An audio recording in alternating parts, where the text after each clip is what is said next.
Hey, what's up, what's up, what's up, everybody? It's your girl, Little Miss ENT.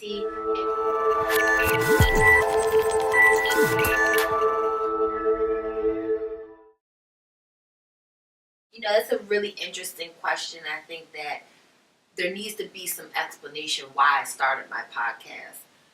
When I was in college, I had a very successful radio show called the Get Hype Girls with my best friend, Jen Jen. And as I got older and in my career, I missed that passion, that love to interact via my voice to people. I learned what a podcast was from going to a trip to A3C to meet Combat Jack and sit in on one of his live podcasts, and I hit the run. Oh man, something that you don't know about me. That's a really good question too.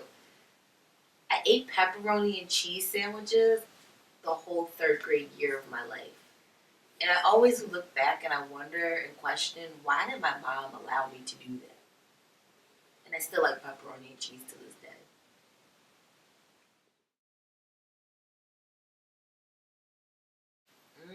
That's a good question. I honestly, in my career, have worked with any and every of people's favorite artists. And when I say that, I don't even just mean it in the urban genre. Work with everybody from Nine Inch Nails, Good Charlotte, some of my favorite rock bands, Third Eye Blind, but when we get down to the nit grit, I was co-producer of the Diddy All White Party in Atlantic City. I helped put together the Kevin Hart Heartbeat Weekend in Atlantic City. I worked with some of the biggest names in the industry, and there's a side of myself that I hope is portrayed through by great commentary and content that I put on the podcast, but I don't let that just define who I am. Everybody always asks me where I got the name Little Miss Entertainment, and it's actually a funny story, but it's not Little Miss Cent, it's not Little Miss Ent. It's an abbreviation for Little Miss Entertainment. And of course, back in the day with Twitter, I think at that time you could only have 120 characters. You had to limit what your handle was. And I started my handle on Twitter. It was LILMISSENT, short for Little Miss Entertainment. And I transitioned that over to my Instagram. But I got the name because I've worked in entertainment. And at the time, my job asked us to define what our role was on the property. And I worked in the entertainment department, and I would do various things, and people would be like, oh, hey, that's Little Miss Entertainment. And it just stuck. I feel that podcasting has given people a voice that would not necessarily be comfortable saying how they feel. And I think that's a real good thing. I think that people that not necessarily would do well on television or even well in social atmosphere can get behind that mic and really showcase the person that they are. I think podcasting has definitely been one of the greatest technological advancements for communication to its current date in age. So I think podcasting has definitely been a movement.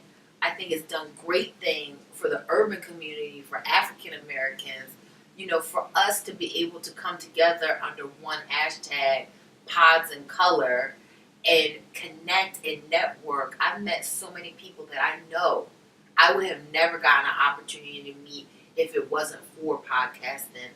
So I think that podcasting has single-handedly changed the world.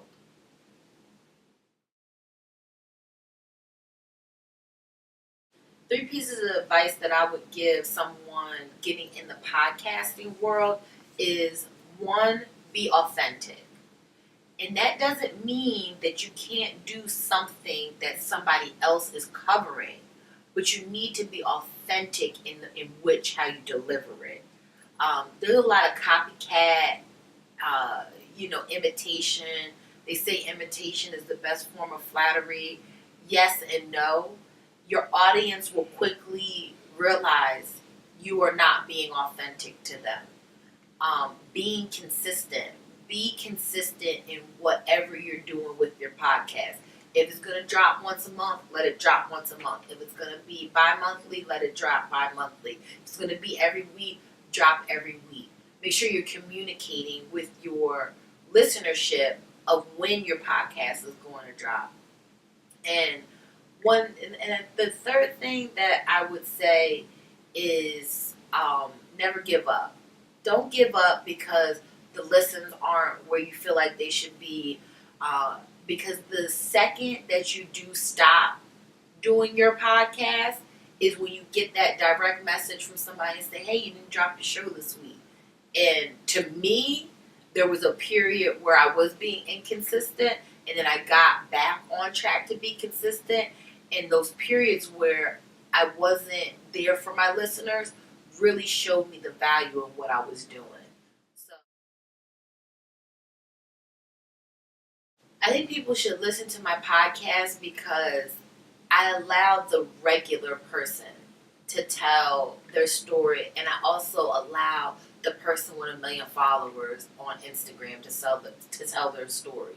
You know, the Lil Miss Entertainment show was created because I knew so many people that had great stories that the world needed to hear. There were messages from these people behind these figures, behind these screens, behind these profiles, that their message needed to be heard, their story needed to be told. And I'm here to facilitate telling those stories. Make sure you check out my podcast, The Lil Miss Entertainment Show. It drops every Monday, and you can find it on all streaming platforms. That's Apple Podcasts, Google Play, Stitcher, SoundCloud, and various more. If you want to keep up with me on all my social media, you can find me at Lil Miss ENT, LILMISSENT. And as always, I love you guys for listening because 100% you didn't have to.